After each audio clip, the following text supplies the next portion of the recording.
2025 is the summer of gaming, and even though we are kind of nearing the end of summer, I feel like there has been a ton of games that have recently released for Steam, and also if you partake the Steam Deck, that I just want to talk about that I feel like still do fit the summery aesthetic. And I just want to throw in a couple of games in here as a recommendation you might also really enjoy for a more fall-based game to transition into the best season. So we have a couple of new releases, but one game that I want to talk about that actually has not released yet, but I have been blessed with a game key that I am so excited. I have not checked it out yet, but it releases, I think, so soon.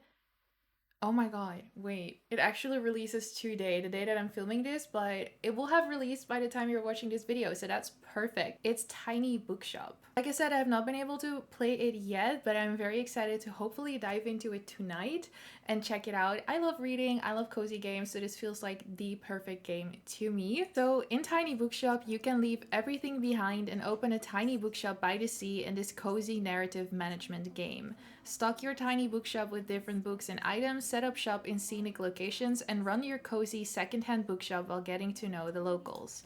Decorate your tiny bookshop with the items you collect. Are you into absolutely plastering it with plants? Maybe a spooky candlelit atmosphere is more your style. Every item also has an effect on your customers and can introduce new mechanics. Recommend the right book to the right person or try to expand their literary horizon. Sometimes they just need a little help finding a book they will love. Befriend the Bookstoneberries quirky cast of characters and help each other out. They're friendly, I promise. Stack books of different genres to satisfy the locals' reading habits and watch your customers trickle in. Every place around town attracts a slightly different crowd, so get to know your audience and become a master bookseller. Explore the scenic places of charming Bookstoneberry by the sea and learn the ins and outs of the town. Discover its long history. What happened at Bookstone I think. And who really was Saint Bookston. Honestly, that's just so exciting to me. One of my first ever jobs was working in a library. It was like literally my first job. I was 14 and I worked there until I was 18 and moved away. So personally to me, just speaks to me. Like I used to have a Booktube account. If you know me from back then, I still read a ton. And I love cozy games. So this is just like perfect, and this sounds like such a good and unique cozy game to me. It's a little different from your typical farming sim, you know? So I would definitely want to put this on your radar. Before we continue on with the video, I wanted to talk to you about today's sponsor, which is Instant Gaming. Instant Gaming is an online platform that sells digital video games, offering discounts on a wide range of titles across various gaming platforms. You can purchase, download, and play video games instantly after purchase because they're an instant digital download.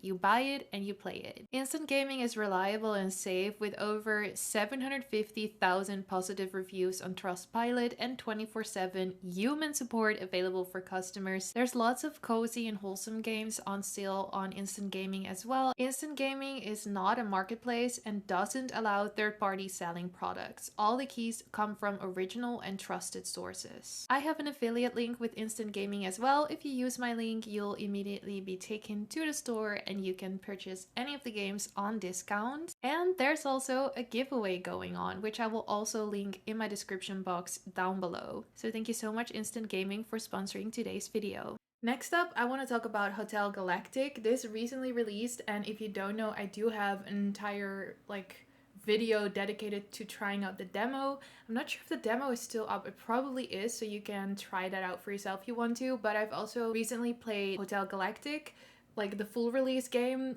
and it has like a different intro, which I did really appreciate. It's not just exactly the same as the demo. So I have seen that reviews are mixed right now on Steam because apparently the launch has been very, very buggy, which sucks, honestly, because this game is so fun. I have only played a little bit on Steam Deck, and I did notice that it was slow to load in, but I have not encountered any bugs yet. But be aware that apparently it launched with bugginess, but it's also launched in early access. So I would definitely recommend to keep this one on your radar, but maybe wait until it's left early access or it has gotten a couple of updates to get rid of the bugginess. Anyway, Hotel Galactic really reminds me of kind of like if Studio Ghibli made a video game, more so like art style wise and also narrative wise, but it's like a hotel management game. So if you like management games, I also think you will really like this one. So this is a cozy management game where you transform a rundown intergalactic hotel into a thriving tourist destination. Blending wholesome nostalgia with modern fairy tale magic, Hotel Galactic invites you into a lovingly crafted world inspired by classic anime pictures, brought to life with stunning hand-painted visuals and beautifully animated details. Also want to say they clearly state this was not made with AI, which I really appreciate. Whatever you want to say about AI, I am personally not really a fan. I strongly dislike AI in art spaces, so I really appreciate that the art was not created with AI, but it's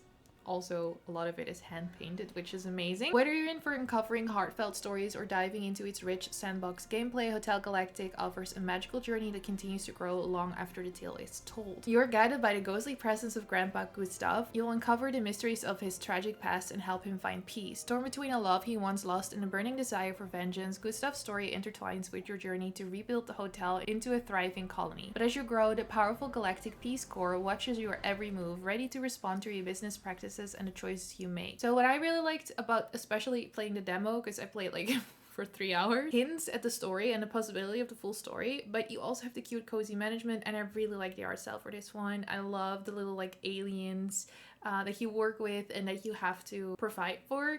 It's just really sad that they launched with so many bugs. I have not encountered many, but I have not played for that long, so be aware. But still, I would really recommend the game like itself, so definitely I would say put it on your wish list at least. Another game that I just want to mention because I've been playing with a friend and it has just been really enjoyable is Parallel Experiment. This is a very affordable game. I don't think it's a very long game, but we've already played for like a couple of hours. I think we've played for 5 hours and we are not near the end, but that's also because we keep yapping and we sometimes take very long with the puzzles. But this really reminds me of like, I don't know, kind of like you're doing an escape room but in a game, and it has like a whole narrative with it as well. It's a co-op game, so I don't think you can play this by yourself, but it's been designed so well for a co-op game. Like it has everything that you want and you really just have to solve the puzzles together. Sometimes they're really hard for us at least, but it will be very satisfying when you finally get it. So yeah, it does say that it's a 2-player cooperative puzzle game with escape room like elements. Each player must have their own copy on either mobile, tablet, PC or Mac. Cross-platform play is supported. In the game, players take on the roles of 2 detectives who are often separated, each with different clues, and must work together to solve puzzles. Internet connection and voice communication are essential. If you need to find a player 2 because you don't really have anyone who wants to play this with you or can or whatever, you can join their Discord and then can find someone to play with you. It's also linked on their Steam page. This is a fun game. It also has like a comic book art style, and you have 2 detectives, Allie and Old Dog. I'm playing as Old Dog, by the way. And you have to follow the trail of the dangerous cryptic killer, and then suddenly you are becoming his target and are now unwilling participants in his twisted experiment. If you want to know even more about the story, you can also play their first game, Unboxing the Cryptic Killer, but honestly I didn't, and I'm still really enjoying the game. Yeah, that's just a fun one that it's kind of like out of my normal scope, but that's the fun thing when you play with friends. Like they're suggesting games that you might not normally play, and then you discover that you're actually having a lot of fun. Staying with the co-op ones, I also just want to mention Peak. I have not played this too much yet, but what I've played, it's just been such chaotic fun. I've played with my friends. This is a co-op climbing game. It's so fun. It's like first person, and the sound thing is actually so interesting because you do have to use voice chat, right? So you can like talk with each other, help each other. But then if one person is too far away, you actually can't hear them anymore. I don't know. It feels sort of like super realistic to me, but it's just so chaotic. It's so fun. I do want to play more of it, but you can also play this by yourself if you want to. However, I would recommend the co-op experience. So Peak is a co-op climbing game where the slightest mistake can spell your doom. Either solo or as a group of lost nature scouts, your only hope of rescue from a mysterious island is to scale the mountain at its center. Do you have what it takes to reach its peak? You need to work together, need a hand. You'll need to rely on your friends to have any hope of scaling the mountain, which changes every single day. Help each other up ledges or place ropes and climbing spikes to make the way easier for those who come after. The mountain takes no prisoners. Climb through 4 biomes on your way to the peak, each with their own life-threatening obstacles. You'll need to scavenge for questionable food to survive and manage your injuries carefully. Every setback limits your stamina, making it harder to climb. Honestly, one of my friends, or actually all of my friends, are really good at this game and I just suck. died all the time, had no stamina, they had to rescue me. But that's also what makes it fun to me. I'm always the friend that's not great at the game, and I hope the others are still enjoying playing with me. But yeah, this is such a fun one and I would recommend. I just need to mention 2 more games that I can't believe how much I'm talking about these, but I just want to bring them up because they're perfect for fall, and I feel like the end of August, beginning of September, transitioning into, once again, the best season. You just need to play these. So first of all, we have Strange Horticulture. I don't know.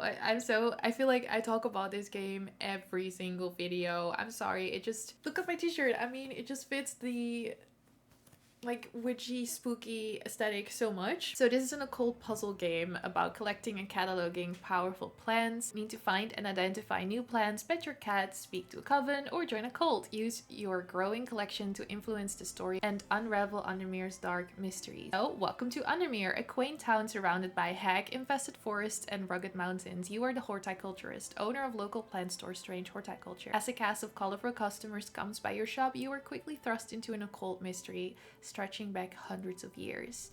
Explore the lands beyond your store to find new plants, but be careful, the dark woods and lakes are not always friendly to a simple herbalist. You might discover powers beyond your wildest dreams or lose your mind completely. Use context clues to determine which places to visit and which to avoid. Using your trusty encyclopedia and clues found on your explorations, you learn more about the strange plants you come across. By identifying each plant, you will be able to use their effects to influence the story. You get the vibes. This is pretty like a vibe-based game for me. Last is another game that I've been talking about for years. I love it so much. It's called Wytchwood. This is another one that's just, it just screams fall. Like, it's so atmospheric.